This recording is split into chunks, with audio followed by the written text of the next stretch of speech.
Exam પૂરી થઈ જઈ તો પણ કોલેજ આવવા પડ્યું. Hello friends, welcome back to my mini vlog.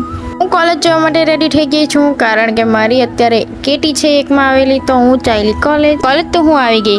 પણ આ 31 મે મારા 1 વર્ષ પૂરું થશે કે મેં ઇન્સ્ટાગ્રામ પર વ્લોગિંગ ચાલુ કર્યું. તો ત્યાં સુધીમાં મને 2000 ફોલોવર્સ કરી આપો. ફ્યુચર પરથી પ્રેઝન્ટ પર આવો. અને અત્યારે છે હવે એક્ઝામની તૈયારી કરવાની, એટલે વાંચવા બેસી ગયા છે. પછી આ છોકરો ક્યારનો ગિલો લઈને કેરી પાડવાની ટ્રાય કરે પણ ના કામયાબ કોશિશ, એક ના પડી.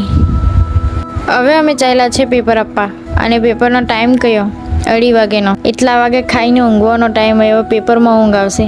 ચાલો ગમે તેમ કરીને પેપર તો આપી આવ્યા છે, પાછું નહીં આવવા પડે તો સારું. આ કેટીનું પેપર પાછું ના અપાય. આવી ગયા પછી અમે ખાવા આલુ પૂરી. પેપર ગમે તેવું ગયું હોય, ભૂખ તો લાગે તેને તો પૂરી કરવા જ પડે. પછી અમે નીકળી ગયા ઘરે જવા માટે. આજે તો આખો દિવસ આમ જ પૂરો થઈ ગયો. 6 વાગ્યા છે ઘરે જતા. ચાલો બાય બાય, મળીએ બીજા વ્લોગમાં.